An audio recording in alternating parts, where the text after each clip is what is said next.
yan naman po ang building ng Municipality of Maco na nakatayo dito sa itaas ng bundok. At tanaw mo po ang isang magandang tanawin na kung saan matatanaw nyo po dito sa itaas ang ilang part na nasasakupan ng Maco, Davao de Oro. At ang magandang karagatan na tanaw nyo po dito mismo sa kinatatayuan ko.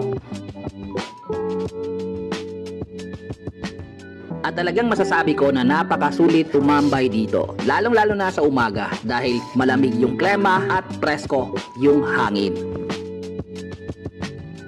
At kapag weekends naman ay marami talaga yung tao na umaakyat dito, lalo-lalo na yung mga nagja-jogging dahil napakasulit nga naman talaga ng lugar nito for healthy lifestyle para sa mahilig at naghahanap sa kanilang pag-i-ehersisyo.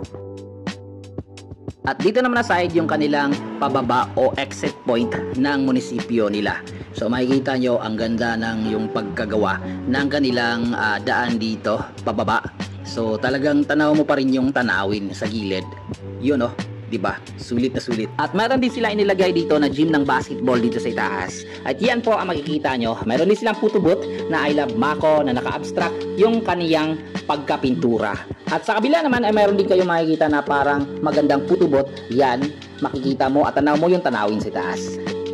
So ayan, sa mga hindi pa nakaakyat o nakapunta dito sa itaas mismo ng Municipality of Maco, try nyo bisitahin po dito, lalong-lalo na sa mga malalapit lang po dito.